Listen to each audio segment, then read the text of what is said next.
welcome to New York, Miami, Mama. So happy to hear that you're back in the city.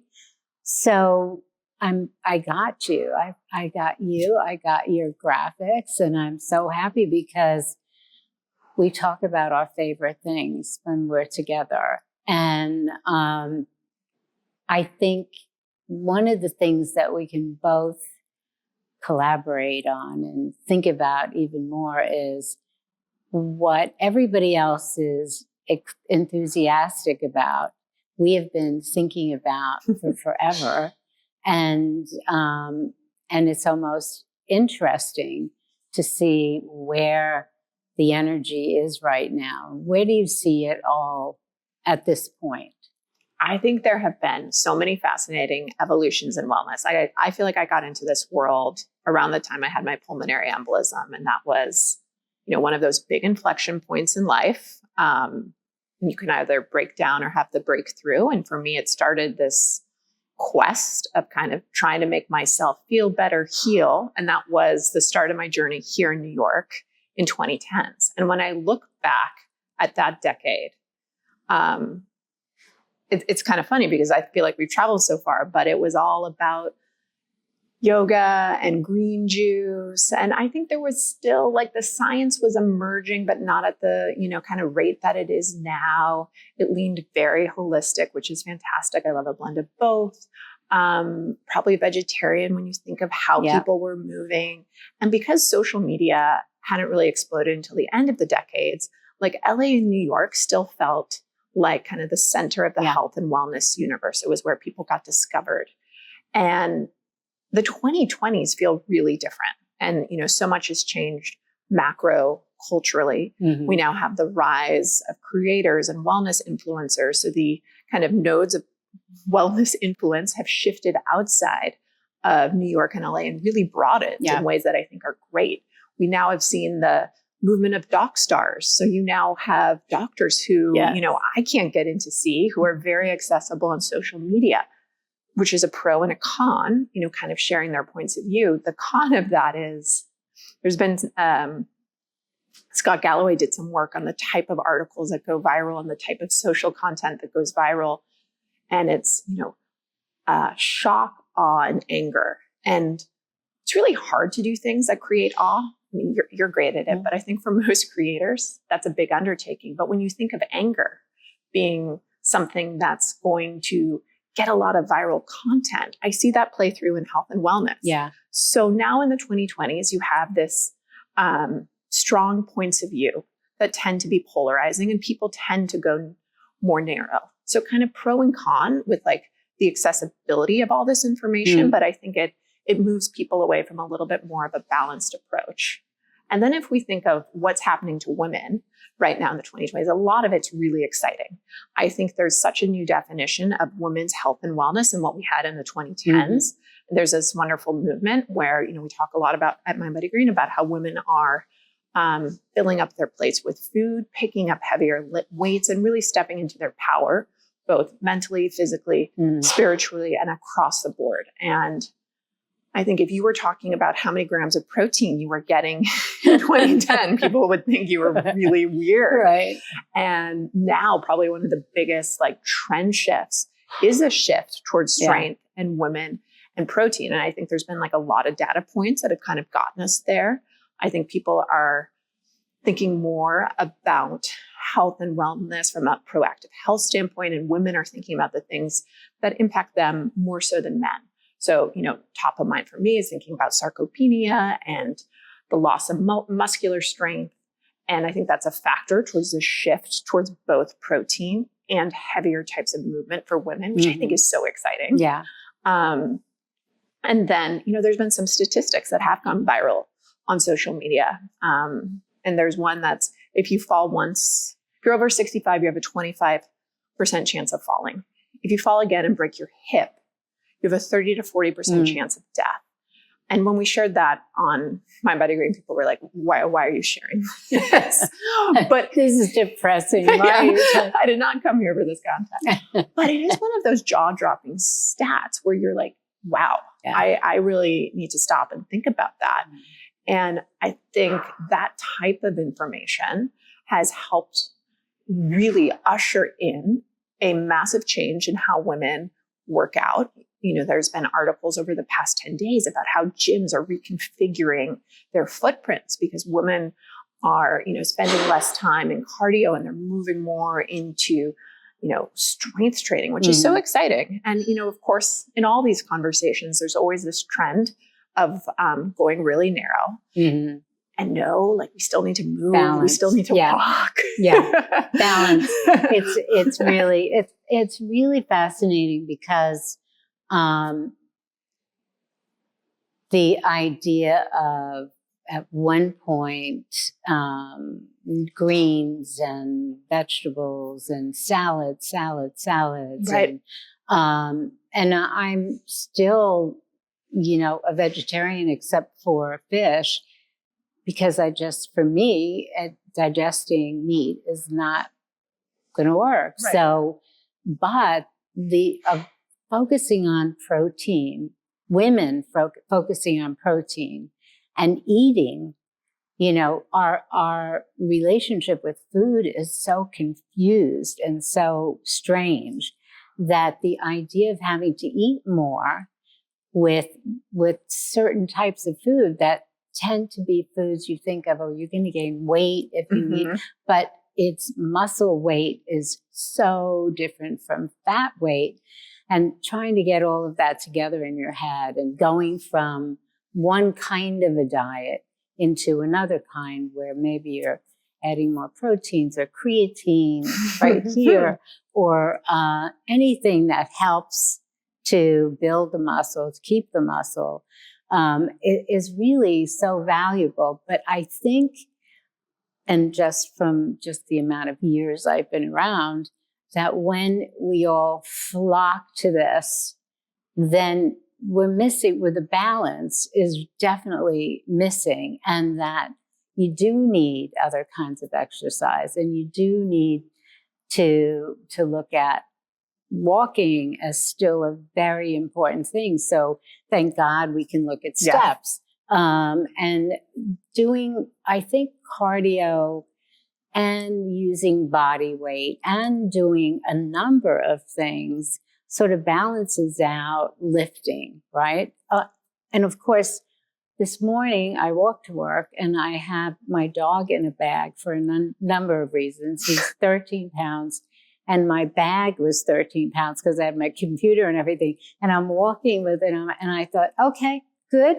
I think we got balance with doing our walk. And I'm walking and I'm thinking, this is good. It's brilliant. This is good. I mean, you essentially incorporated what one of my friends, Juliette Starrett, who's the founder of the Ready State and probably the go-to mobility expert, she calls it dressing up your walk.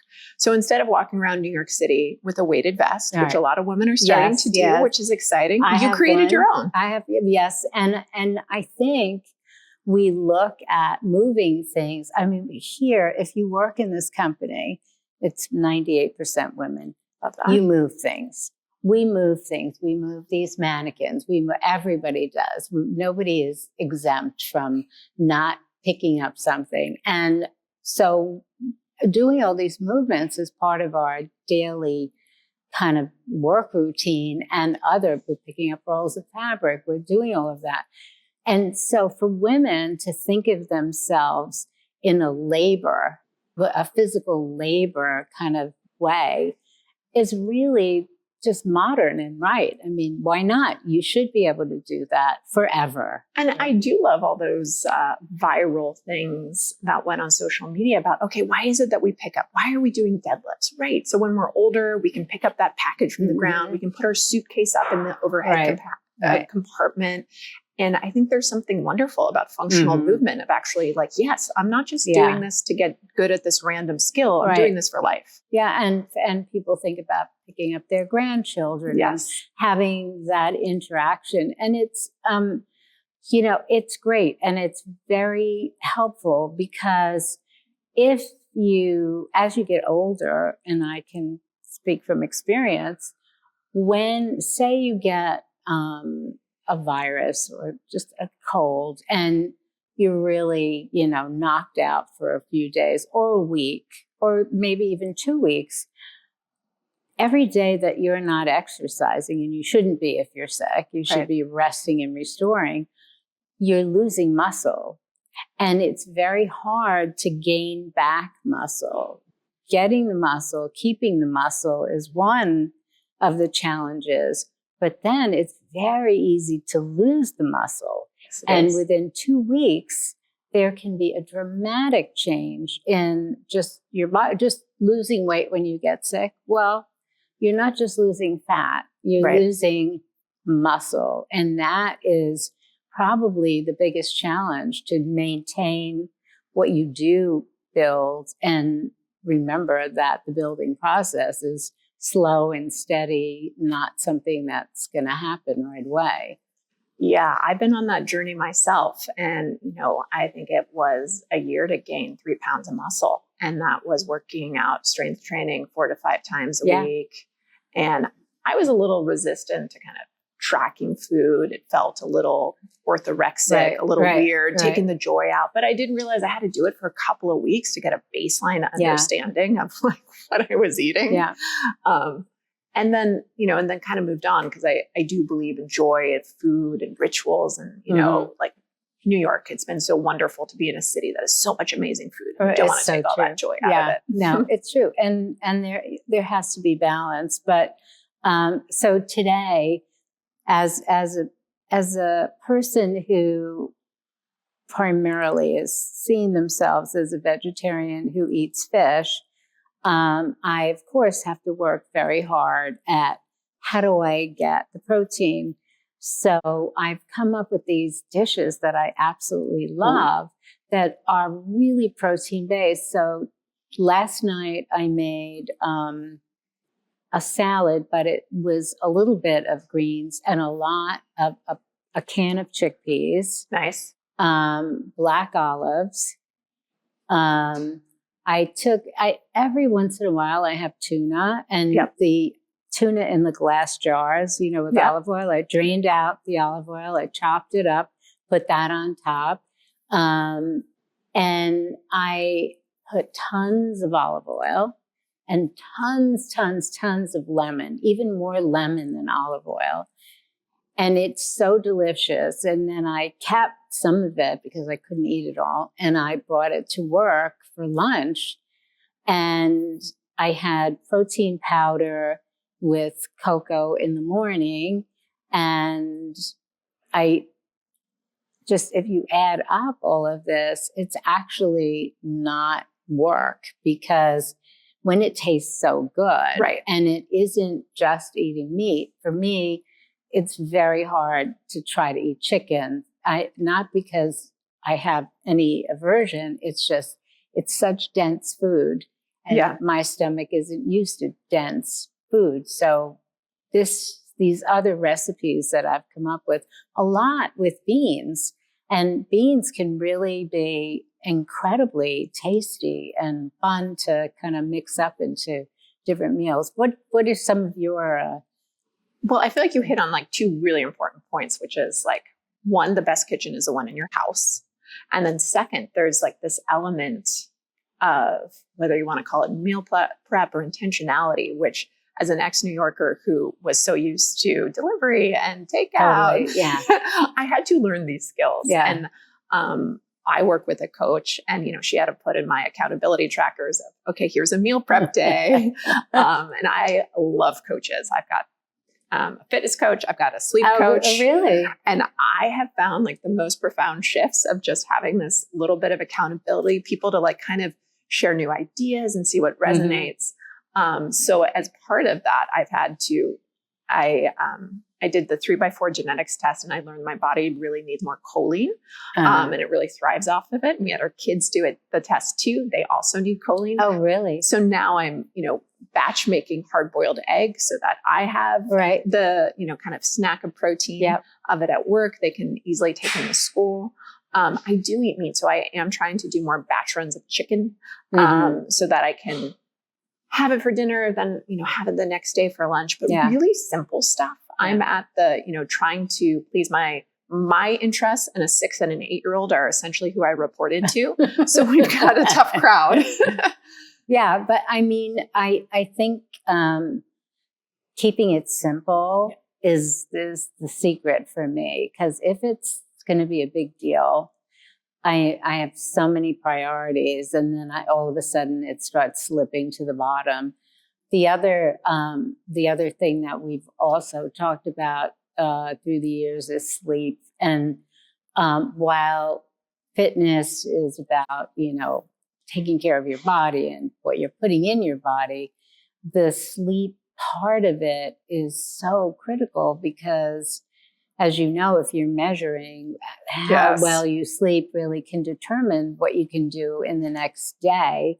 And that's so important, that connection. And so for me, I have all of these different remedies that I use. Like sometimes I'll have no problem sleeping, and then all of a sudden I'll hit a patch. And so I have teas that I go to, different things. I never go to melatonin or anything like that. But in the last couple of months, I've been using ashwagandha as the drops. Yeah. And the beauty of the drops is you can measure, and you can, every night is a different night, right? Yeah. So you can measure how much you want to take and how your body and mind will react to it. And within 15 minutes, did I take the right amount?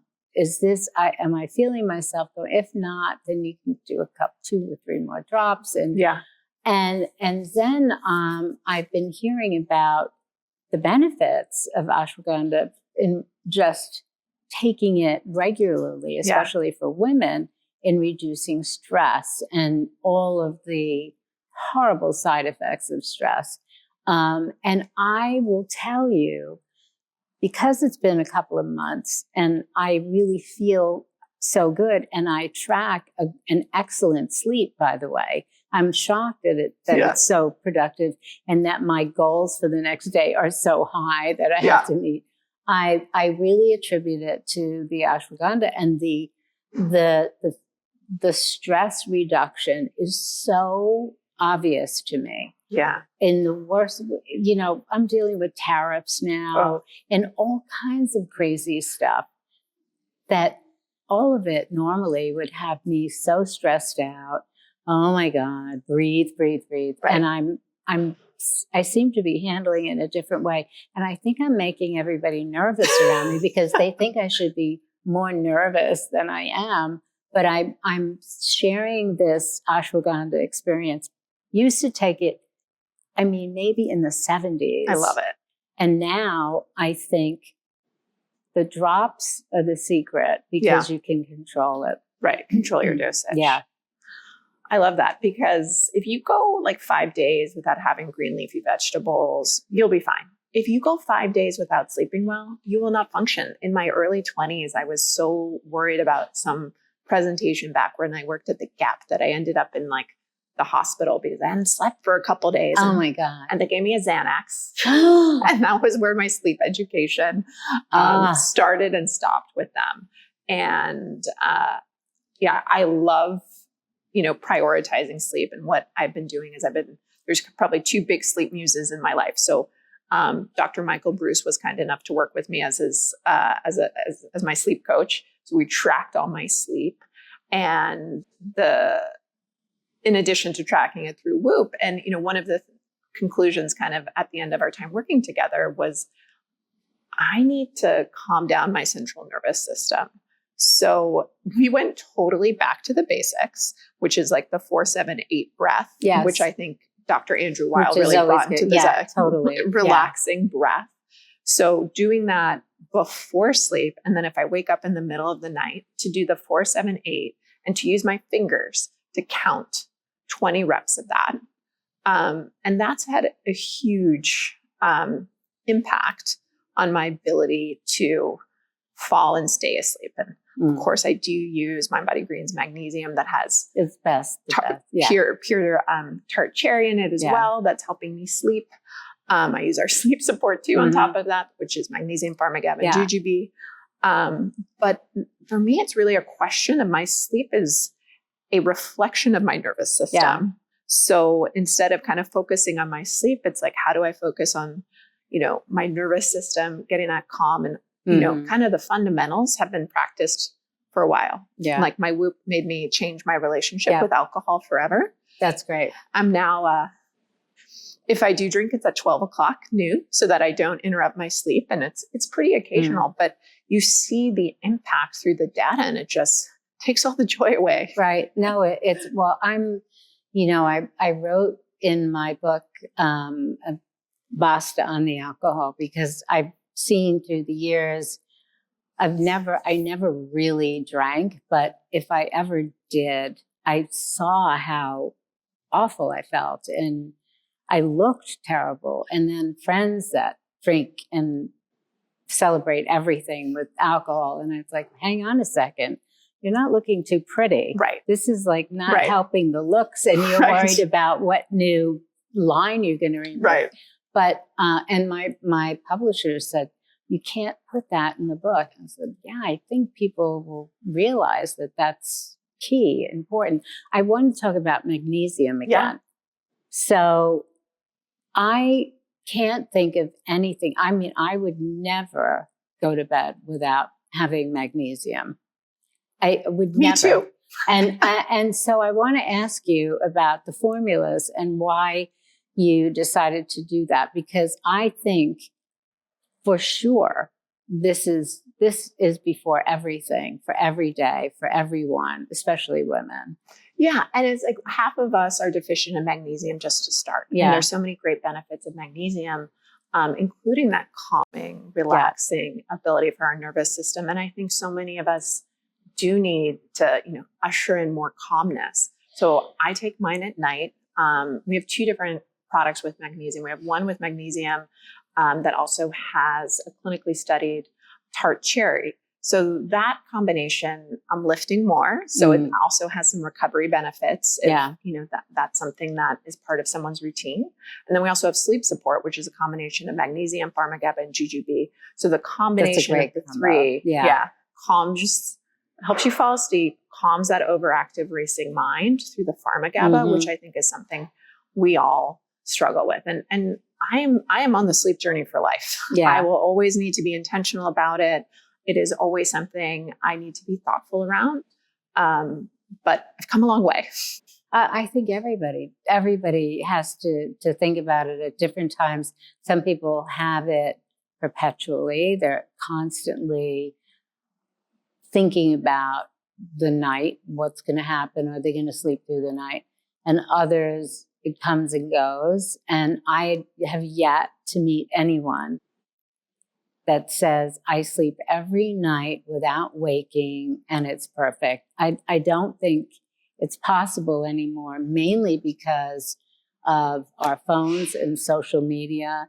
And to live in the modern world, you need a phone. And now it has everything on it. So we're in it. The other great voice in sleep who I love right now is a PhD researcher in Utah, her name is Wendy Troxel. And she has focused a lot of her research on couples, which I think is a fascinating dynamic because sometimes my wonderful husband, Jason, will come over for a hug, which will wake me up. And I'm like, no, stay in your zone. But like all of these, kind of things you don't really think about having a profound impact on your sleep. And then she also has some interesting thoughts on sleep and HRT. And I had tried taking some progesterone for sleep because the time I slept like a baby was actually when I was pregnant. Oh. And I was like, okay, maybe this will help. And it had no impact on me. Interesting. And that actually was kind of common. But I think since you hear so much about how great HRT it was very fulfilling for me to be like, oh, wait. Interesting. Maybe might not have this magic effect on everyone for every instance of so the use case. Yeah. It's so unique. Yeah. But for sure, I think everyone agrees magnesium is mandatory and that it really is so meaningful. And there are different types of magnesium, and obviously the magnesium you have for sleep and the combination with that, what you put in with it makes all the difference. And it's so great that you have both of those. So let's talk about creatine. I mean, if anything, I love your creatine promotions too. They're really so perfect. So here is a chance for women to have support in what would typically be thought of as the men's approach to bodybuilding. So tell me about the creatine. It kind of goes back to that evolution that we've seen in health and wellness, where I never could have predicted the renaissance that creatine is having right now. And what's wonderful about it is it's probably one of the most studied supplements on the planet. You've got 3 decades of research behind it, but it had typically been used in the bro and biohacker community. Yeah. And now, it's being used by women for a host of reasons. We have a lot of people getting into creatine because they're interested in toning, they're interested in building muscle, they're interested in more exercise performance.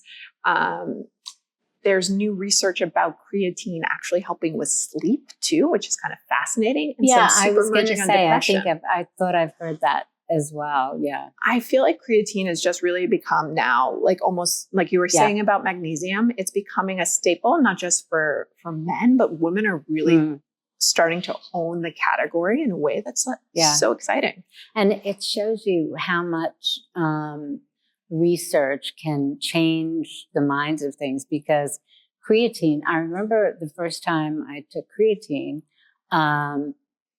and I thought I better do some research on this. I didn't see it anywhere, and I thought, okay, I'm reading about it. It sounds really interesting. I want to try it. But then in the research, I see all of these reports of people who've entered competitions or even Olympics that were on creatine, and they were thrown out because it was considered banned substance, something that would be helping beyond.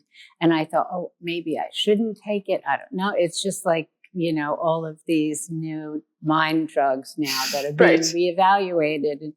And I thought, well, I'm gonna try it. I'm gonna see what it's about. And I really think creatine is also very personal on how you start it and how much, I thought leading up to it, understanding what my body how it would feel, what are the after effects of it? What's your thought about it? So I think the starter dose for women is typically known as between 3 and 5 grams. Right. So when people, like I am a 150-pound woman, so I am different than, most women's body types and body composition. So I can start heavier than that. And some people might think that's sensitive. So that is the optimal place to start. Some of the myths that people don't even have to worry about is, do you take it before you work out, after it doesn't even matter. No. The only important thing to remember is to take it every single day. Yeah. And so I've, kind of graduated now where I'm doing 10 to 12, and around 10, you start to see like brain health benefits come in, bone benefits. And so it will be a combination of putting it into my morning smoothie, and then I'll sip on, the electrolytes at work, and just kind of naturally happens throughout the day, as opposed to kind of loading it into one dose. But it's really just important to keep it simple and take it every day. Yeah. And so you don't feel that it's necessary to take it before or after you work out. You can take it anytime. Yeah, totally. I mean, because there was a lot of talk about that for years ago, about if you're going to take creatine, you have to do it after you work out. And I was like, it was so specific. It was so complicated, like loading doses. Yeah. And then I remember, I think, starting at 5, which was too much for me. Right. And just having the wrong information. And like you just said, simply 3 to 5, right? Yeah. But starting at 5 to go to 7, it's like, whoa, what's happening here? And it's almost microdosing your way into creatine. That's a great way to put it. Right? Finding how that works for you that way. Yeah, finding how your body reacts and then dosing up or down depending on how you feel. Yeah, but I think it's great. I think it's really, and thank you, because I've tried your creatine and I love it. I think it's really great. I actually had somebody who started working out, lifting weights, and is very athletic, started lifting weights. And I gave her some of the creatine and I said, you know what, like this is part of it. It's part of a process. Like think of it, because she's very kind of regimented about everything. And so they were like, this is what you do, that try to get into that. And I think it was the process of knowing that she had support of something else, you know, knowing that you can have the support of creatine is helpful. I mean, it's not just you're on your own. This is new. You know, one trainer can tell you one way to do it, another. And there are certain things, certain routines for me too, that I feel, okay, I have my routine. Now I'm going to do it. I'm in my routine space. So I think something like that is really helpful because you see results. It's not like you don't see something happening. No, and when I think about kind of like the staples of, okay, at least if I get this in, I know I'm good. So, you know, I'm trying to have 150 grams of protein or a gram for every, I know. Oh, wow. Are you doing that? I am, like, probably not why we're here in New York, because I'm not bringing my hard-boiled eggs with me. That would be a little weird on the flight. And, you know, I'm here to enjoy the city, but I am. But the only way I would do that is really making sure I leave the house with a lot of protein already to start my day. So we have a whey protein, way superior from muscle protein synthesis, not, you know, perfect for everyone's preferences, but I'll start the day with 25 grams in that. And then I'll do a yogurt that will have like 12 and a half grams of protein so that I know, okay, no matter what happens today, if work gets busy, I'm set. And then the rest, you know, I don't stress out about as much. But as long as I leave the house with probably, you know, 50 to 70 grams of protein, I'm feeling good. Yeah, I try to do as much as possible in the morning too. But I'm because of the fact that I'm lactose intolerant too. Right. I have some lactose-free cottage cheeses and yogurts, but it's hard. I can't always get it. So I have these other methods, and powders obviously are helpful. But it gets to be like you have to plan. You can't just let the day happen. And then, like, if you go away, you have to really think, what am I going to bring with me? Need to just have a backup plan here. After we got stopped at LAX with our large bags of creatine and protein, you know, we went into this wonderful stick pack format because you do need it. Yeah. And whether it's traveling that's or the best. work. No, that is totally the best. I have a whole stick packs are the best for everything. Yeah. And, you know, you can go to the gym, just like pop it into water there. So easy. Yeah. So what's the most popular product you make? I mean, everything is so thoughtful and easy.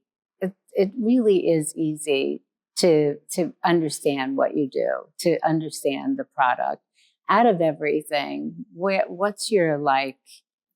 Well, what's so exciting to me is our number one product is creatine. Stop. And specific to creatine, 95% of our creatine customers are women. So we actually have more men in all the other products. But creatine for us outsize on women, which is like just so fun. And, you know, if we had this conversation 10 years ago, I would not have seen that on my bingo card. Not at all. So she's really gravitating to all of these strength options. Yeah. So creatine and protein and things that support kind of the new way of her health and well-being, which is really exciting. And, you know, sleep is always going to be with us. So those products do really well too. Yep. Yeah. Well, for sure. I'm sure the magnesium will never go out of style. Absolutely not. So there are so many gurus, and I say that in a very respectful way to all the gurus in the health and wellness world right now. And it's great. I'm addicted to listening to everyone and every podcast, and I love it. But sometimes I feel, like there's so much more for women now. There's no need for any woman to feel that she isn't being taken care of in her lifestyle. But I feel that there are areas of discoveries that tend to be male directed. And I'm interested in your reaction to this. So I spoke to someone about this who's in this world, not in the way we are, but our interests in the way you are.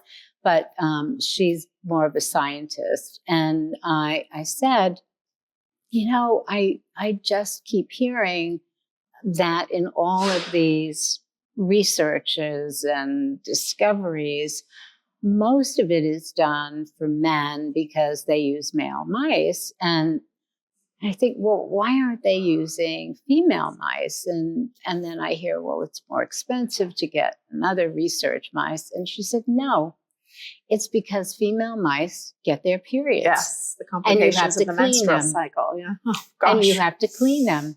And the men have to clean the female mice. Oh, and my I gosh. was like, no. No, I thought, okay, I get it's more expensive to have two mice. Yeah. I'm going with that explanation, thinking, well, maybe you'll get a bigger budget and you'll get, no. Yeah. I was so blown away. It's infuriating. Isn't that crazy? It's infuriating. And, I've heard a lot of the same things of, and something I've heard from a lot of researchers is just like the complications of the female menstrual cycle makes it difficult to control for variables. And there are people now who are doing great work in kind of really focusing on women and maybe even on women throughout the menstrual cycle. So Abby Smith-Ryan, who's a researcher in North Carolina, she's done a lot of work with athletes and performance and recovery. And there is this wonderful shift and renaissance in women's sports right now, which I think is like the overarching shift, where now everyone's tuning into their everyday athlete, and it's coming out in some of the performance data.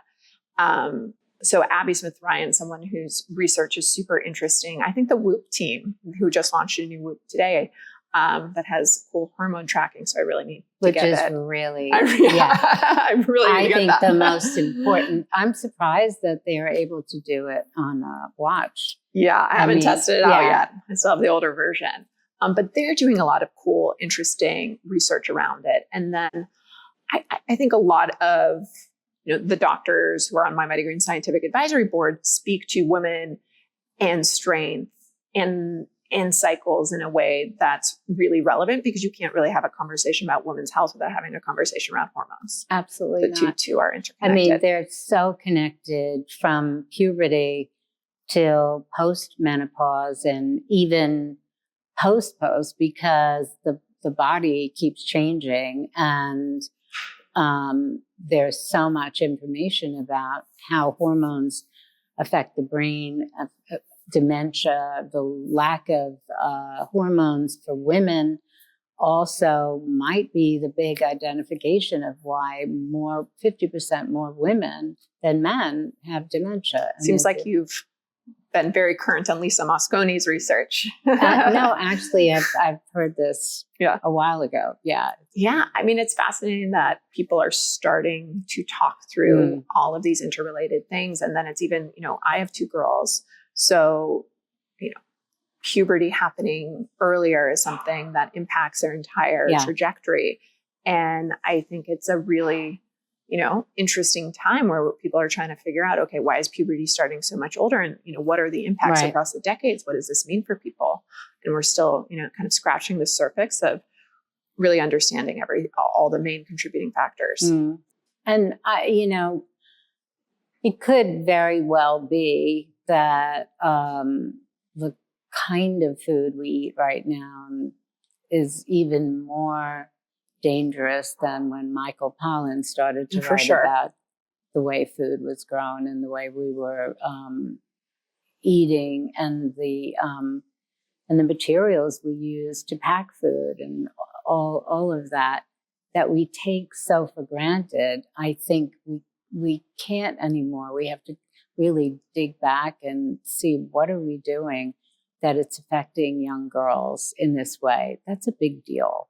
It's a really big deal that, makes me nervous as a mom, of course. Absolutely. And 67% of what kids consume right now is packaged food or ultra processed food.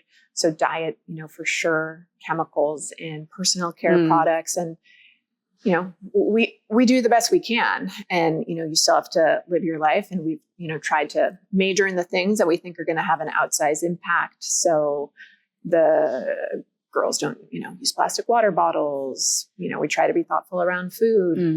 We're not going on shopping sprees at Sephora, and trying to really be thoughtful around the things we can control, and, try not to sweat too much about it. Yeah. I think there's so much to say also about what's in all of those products that girls are putting on their faces at a very young age. I mean, I know I did. I was painting away when I was 12. I couldn't put enough on, and I loved the whole idea of it. But the idea of what is in products, I remember Horst, I was lucky to be friends with him. And when he ended his Aveda era and then did intelligent nutrients.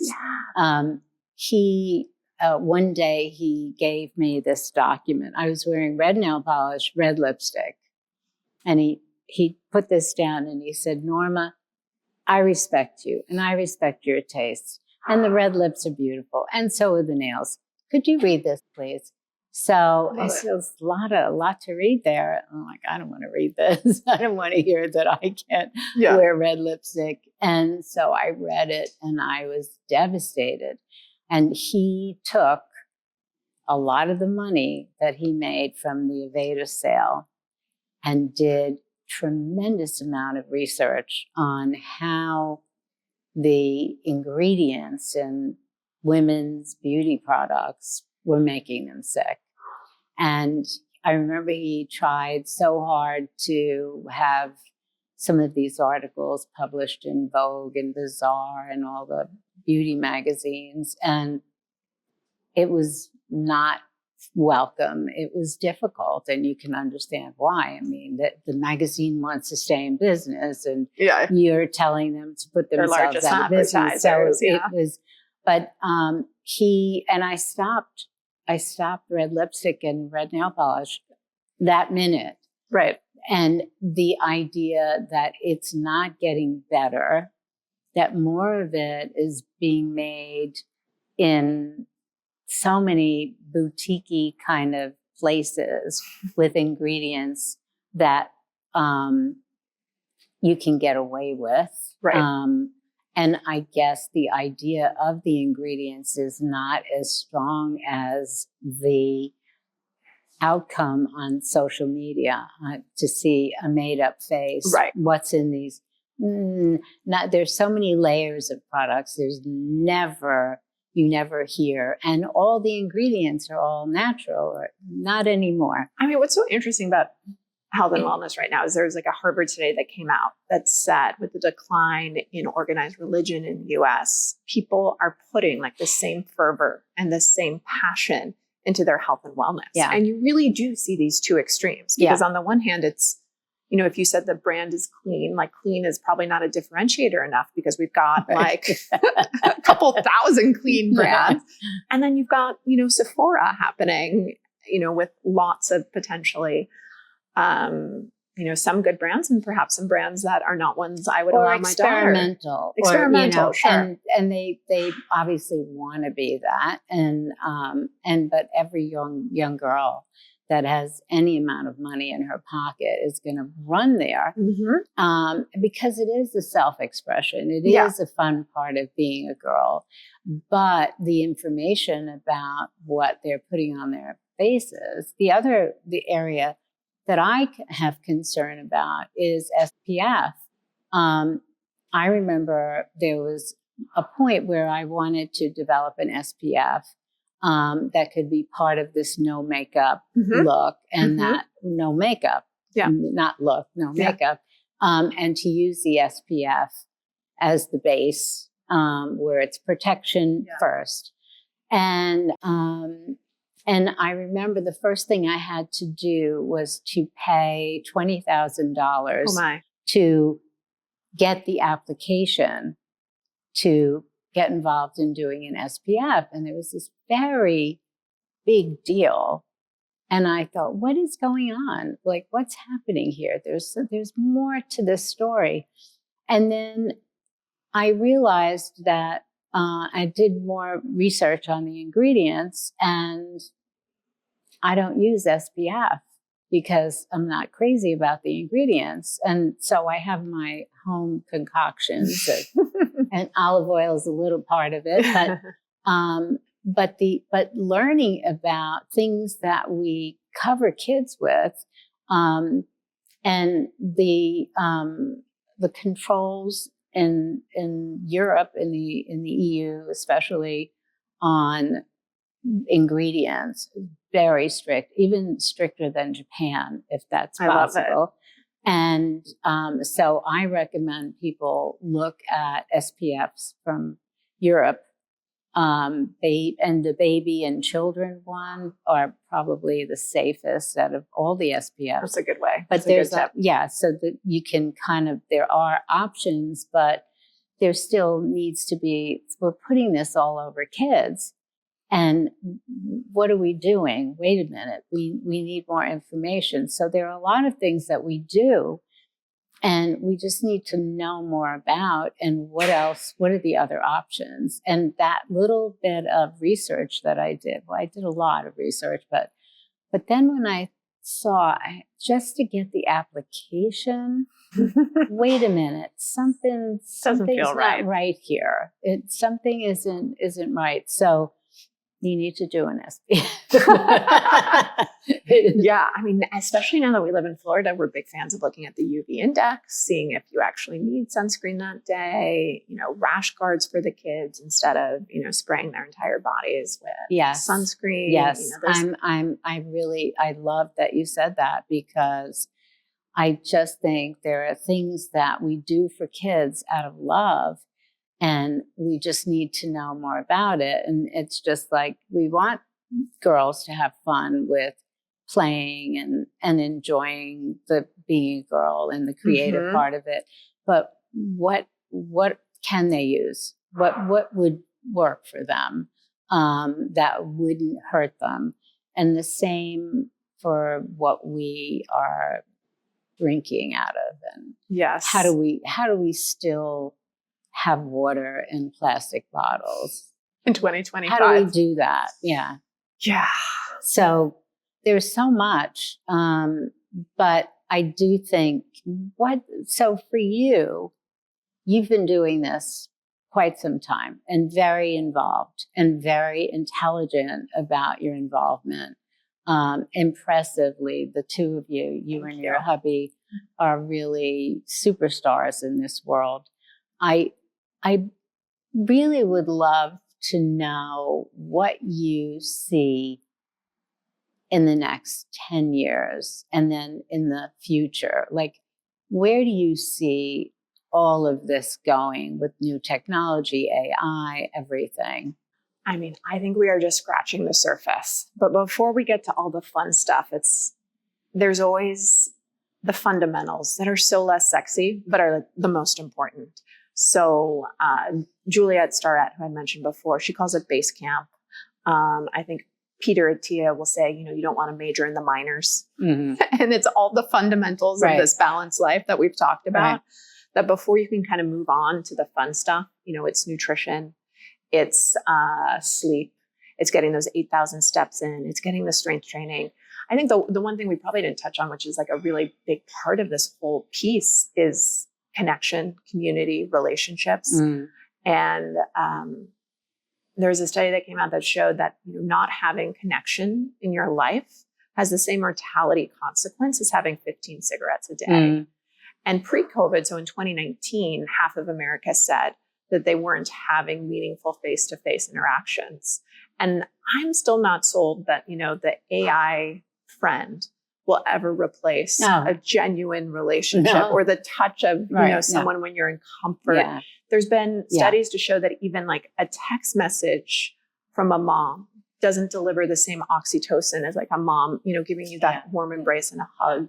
So first, I think we have a lot of opportunity in, wellness is exploding, massive business that keeps on growing. But if you look at the metrics of like how we're doing as a society, they're not accelerating at the same rate. Yeah. And so we hear a lot about wellness. And I think it kind of goes back to what we were talking earlier about this distortion on social media, where whether it's the biohacking bros or the Kardashian wellness, it's like the sexy things, right. That, maybe are the icing on the cake as opposed to actually baking the cake, or the things that get perceived as being healthy the most on social media. And it's a lot harder to make a post about, getting your fiber or getting your 8,000 steps in or whatever your goal is, go viral as, some other kind of part of your wellness routine that's really the frosting. So all that said, I think we first need to focus on the fundamentals, but I think there's so much in data and testing that we haven't even scratched the surface of. So just yesterday, I think they announced that Function Health bought Ezra, the body scanner that's a competitor to Pronuvo. And I think it's the price of that's going to go down to $500, which is, still a barrier for a lot of people, but a lot more accessible than it was and moving in the right direction. And that people are having the ability to get all this testing on their labs and their blood work and have a sense of where they are and where they need to travel, which is so cool. Yeah. I wish I had this data when I was in my 20s and 30s so that I could understand like where the improvements are and where the deteriorations are and where I need to pay more attention. And I think we are going to get a lot more quantified at a lot younger age. And part of that's exciting and part of it's probably a little scary too. I've had a love-hate relationship with wearables. Like when I had 2 really little kids, I was like, take this thing off me. I don't need a score to say you didn't sleep last night so that I start my day even worse. You were very active. You exceeded your steps. Exactly. I exceeded the steps. And now that, there's a little more peace and equilibrium in the house, like I enjoy it. And I truly like the data, but you have to be aware of how it all affects you. So I think we're going to a really exciting time where we're going to be able to take personalization, because what your body needs is so different than what my body needs, and really fine tune an individualized prescription. But we're a bit away from that. So in the meantime, I think we all need to focus on the unsexy, but beautiful and compelling fundamentals, so that we can start feeling a little better. Yeah. I think part of what will happen in the future also, like you said, is the availability of the measurement of not only testing, but having a sauna in your house, or having, I mean, you can get my first cold plunge adventure, because I really think the cold is good if you, and this sounds very simplistic, if your heat can be elevated very quickly. Like in men. Like in saunas, the men are the first ones out the door. Totally. And I could sit in there for an hour and the sweat. Well, you want to get to a sweat, but to get to that sweat, I need 172, right? So, and I see guys like sweating in a minute. There's like a flood around me, and I'm thinking, oh my God, these guys, get out of here. But the idea of having, whether it's a cold plunge that you blow up, you pump up, which was the first, I said, I'm not investing in this. I'm pumping this up and putting this outside and getting in there. And then I thought, no, you know what? I like the sauna. The sauna works for me. I'll swim in a cold pool before I'm going to sit in there. But I think finding those things, but having them available to more people because the price is better, And I think the more talk and the more people that are really involved and care about longevity can maybe start investing in products. Some of them will be a joke, right? Sure. And as you can imagine, but I think some of them are really worthwhile. And one of the best things I did was take a bathroom and turn it into a sauna. Not a hoochie coochie one, but a sauna that's big enough for one person. And which is nice because you can meditate and kind of be in there yourself, but having it so that you can do it 4 times a week. And that so you do, it's there and you don't have to get somewhere to walk 20 blocks to get into the. No, and then there's this wonderful fusion of like social community connection, Right. and then these remedies. You know, we were talking before we started about Remedy Place, and there's so many other of these social clubs, whether it be Othership or them, that are emerging. Yeah. You know, in Miami, there's this wonderful, you know, there's so many things for people in their 20s where I'm like, oh, I'm so glad people have another option outside of the dating apps. Yeah. There's run clubs that are packed.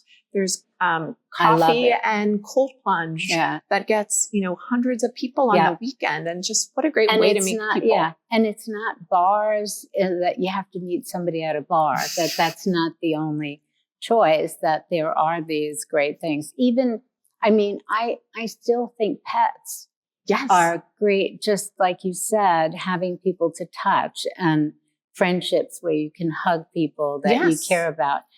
But having a pet that you can interact with, care for, it senses your needs, and having that other thing, and pets in meeting people and bringing people together in dog parks and in walks, especially in the city. I think all of those things that bring people together in a different way than used to be. I remember maybe it was the 80s. People had most of the dogs outside. You didn't have dogs in the house all the time. It's now, so things have kind of changed. Maybe we've gotten too separated with the phones, but then these other habits have become part of the culture in a nice way. No, I think being a dog parent in any way can have like the same spiritual connection as a child, and that same impact of giving you a greater purpose, greater connection to the community. I think there's so many broad ways to define spirituality these days. Yeah. So we have, we do workouts here, and we invite different trainers to come and do different things with us. And we do meditation here, and working out in big groups and meditation in big groups presents a vibration in a space that's really different than doing it yourself. Sometimes by yourself is good, and I get that. But the more people we have in this space, and we can fit a lot of people, it just brings a different energy to what you've done, right? You shared this. You shared all the difficult parts of it. You shared all of the kind of feeling in a way spiritual, right? That feeling that you get at certain parts of working out.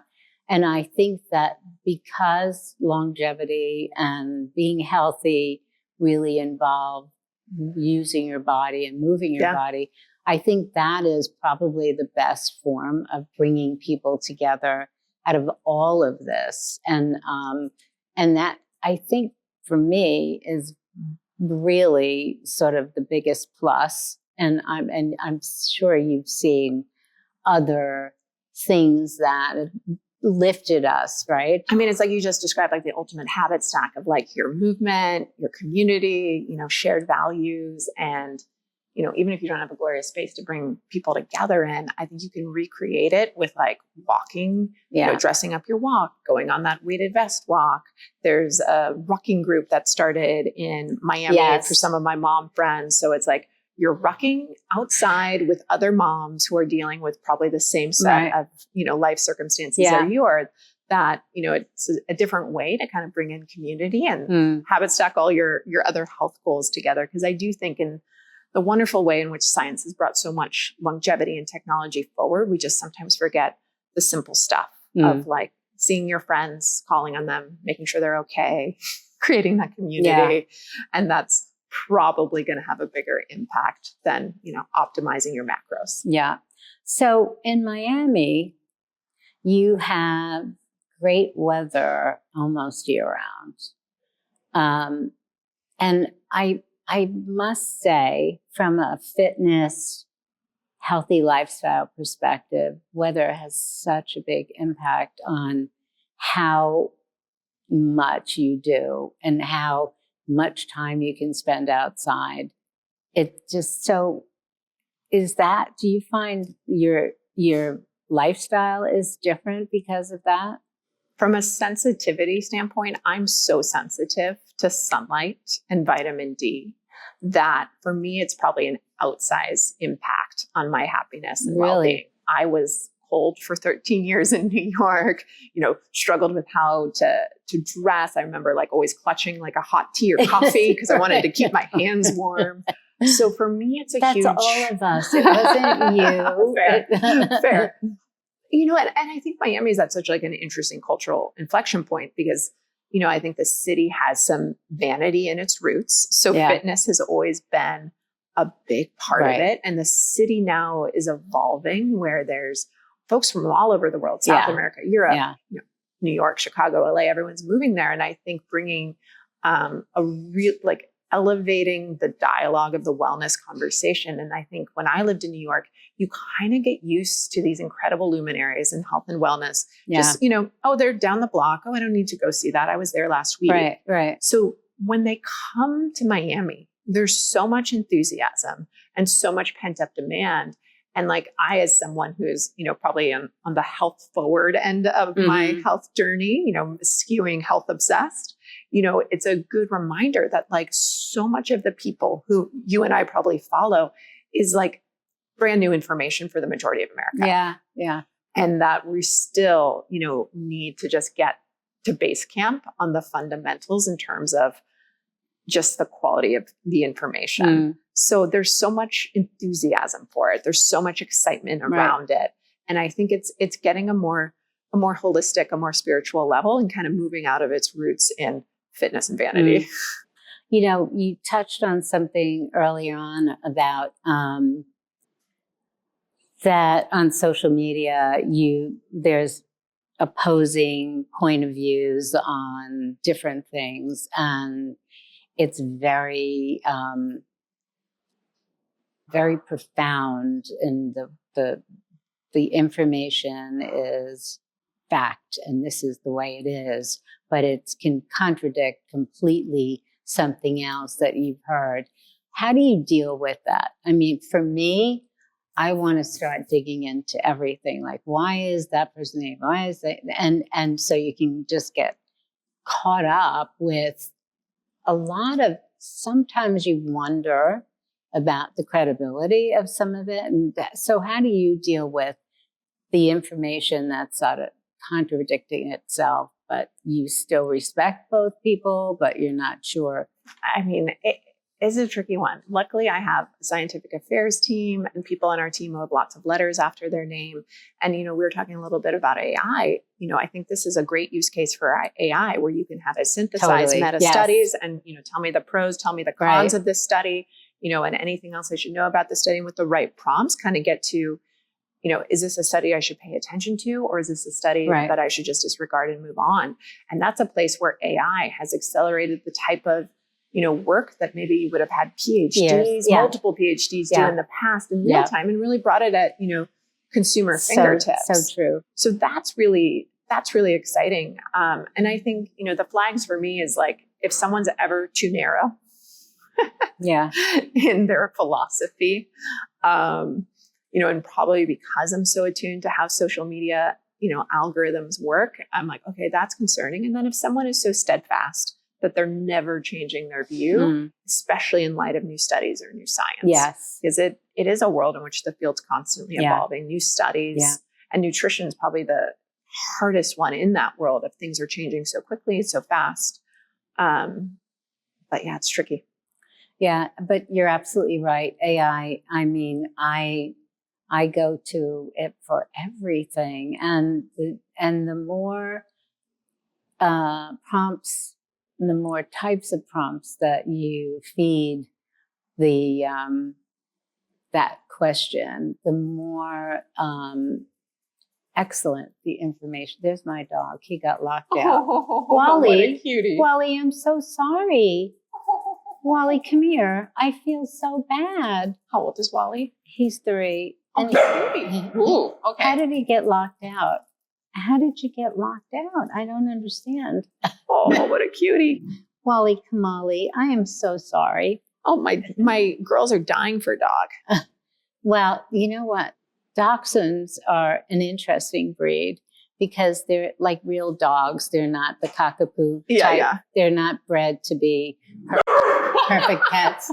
And so what people don't understand when they get a dachshund is they're very complicated. They're very affectionate, very loving, but they win you over and then they manipulate you. And you end up being they're the master and you're the slave, and you're doing all of these things. Too funny. And because they're small, they have to sound like they're Dobermans. I mean, yeah, that's a Doberman. I was surprised by that roar. And the echo. Anyway, so I do think AI is the perfect place to get information, to ask, to compare data. It really is so thrilling. It's democratizing health and wellness information. Absolutely everything. And so I'm going to be 80 this year. So I'm thinking, should I get a facelift? I don't have Botox. I'm not doing anything. Should I get a facelift? So I started to research, and one of the places where I'm getting tons of information about everything that's possible, AI. I love it. The best. In fact, some of the best people that I've met with, AI. How's that? I love it. Now, I'm not sure that I will actually. Yeah, you will have to keep everyone posted on this decision. I'm not sure that it'll actually happen, but it's incredible that even something like AI, that a facelift AI can personalize it to give you the information because of your prompt, obviously, on what it is that you can have done. I mean, what it's going to do to medicine, I know. It's going to be amazing. The personalization is everything. Anyway, so Wally and I are very happy that you're here. And we want everyone who's listening, first of all, Mind, Body, Green. You must become best friends with Mind, Body, Green. And the creatine women, this is the place. There are other brands of creatine, and I've tried them. This one, and I would dose the way they prescribe it because some of the others dose incorrectly. So I would definitely give it a try. And if you enjoyed this podcast, please follow us and leave some comments. And don't forget to visit Mind, Body, Green. Oh, thank you so much. Thank you so much, Norma. So great to hang. It was really great. Yes.